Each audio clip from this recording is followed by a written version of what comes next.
Podcast Talk, the impact of ending DEI programs on Black businesses.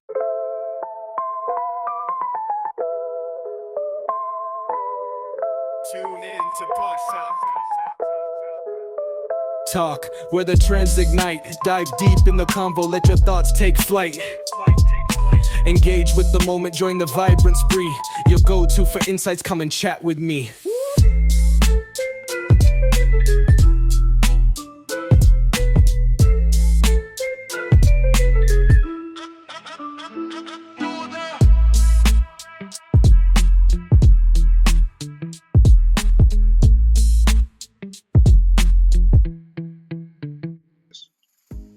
Hey everyone, welcome back to another episode of Podcast Talk, where I share my thoughts on the topics that matters the most.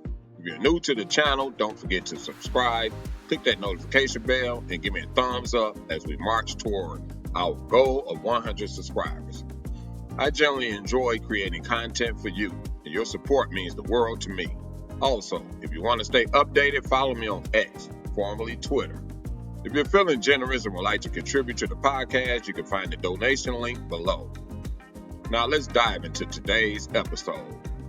Before we get to our main topic, let's touch on some other headlines. In world news, European leaders are doubling down on their support for Zelensky after a tumultuous blow-up from Trump. I honestly don't think these two will ever see eye to eye. Meanwhile, Elon Musk is stirring the pot by suggesting that America should consider leaving NATO altogether. Now that's definitely a discussion point worth exploring. Switching gears to the tech industry, the LA Times reported that another round of layoffs has struck the Bay Area's notoriously volatile sector. HP Inc. plans to lay off up to 2,000 employees as part of its restructuring plan called Future Now. This decision comes as they look to cut costs amid ongoing economic uncertainty and increasing investments in artificial intelligence. It's been a tough road for this industry since the pandemic, fueled a boom in remote work, and now we're seeing the flip side of that coin. In business news, investors are holding their breath for the February's job report, hoping it will bring some correction to the stock market. A positive outcome will be a sign that the uncertainty plaguing the market is finally beginning to lift. Good news for real investors and others alike. Now on to our main discussion, the impact of ending DEI programs on Black businesses. Our main topic is particularly interesting and raises several questions. Recently, I was speaking with a young African-American woman who mentioned her experience at Kroger while hunting for clearance sales on hair products. These products, typically priced at just a few dollars, were significantly cheaper during her visit. But she learned that Kroger does not plan to continue to carry them. She expressed happiness about scoring good deals, but raised an important concern about the fate of business owners producing these essential products marketed towards African American women. The crux of the issue lies in the potential impact of President Trump's executive orders that sought to end federal diversity and inclusion programs. While these changes lead to a decline in Black-owned businesses, especially when larger retailers are no longer mandated to identify and carry minority-focused products. To put things into perspective, let's briefly unpack what the federal diversity and inclusion programs actually aim to do. They strive to create a workforce reflecting the full diversity of our nation and promote equitable environments in industries, particularly for historically marginalized communities. However, these initiatives have faced significant backlash in recent years, stirring debates across boardrooms, state legislators, and college campuses. It's worth noting that the effectiveness of diversity and inclusion programs is mixed.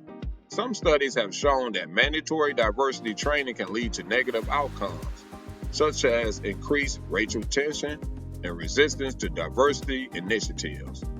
Voluntary, well-designed programs that foster a genuine culture of inclusivity might be more beneficial in the long run.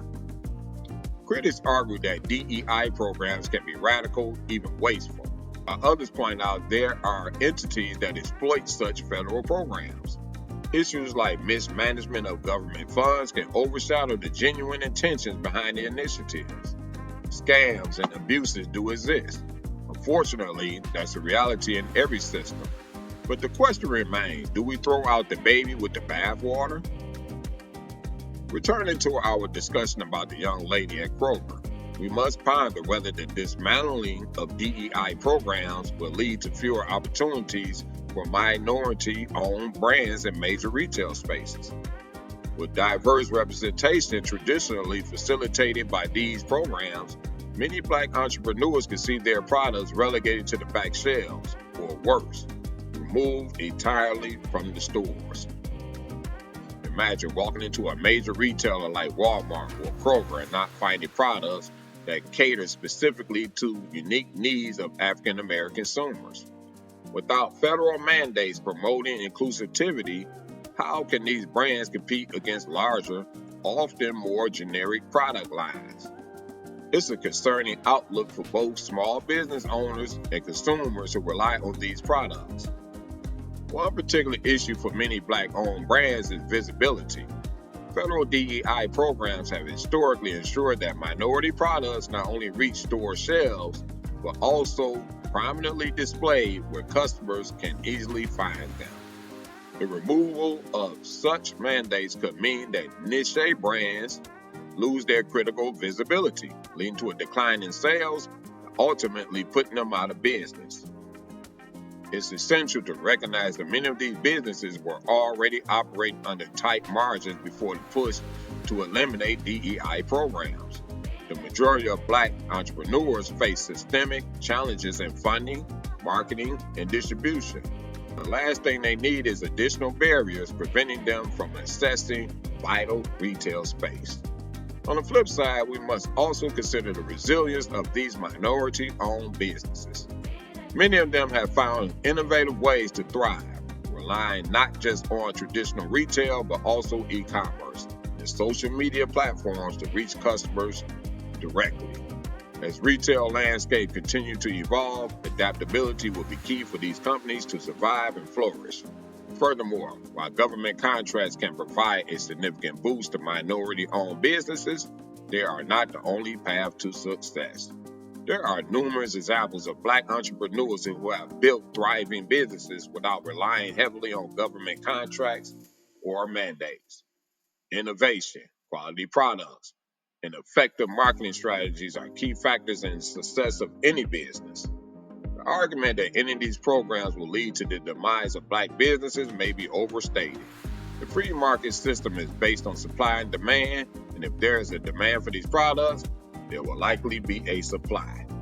Moreover, the rise of the internet and e-commerce have provided new avenues for small businesses to reach a broad audience and compete with larger retailers, potentially reducing their dependence on physical store placement.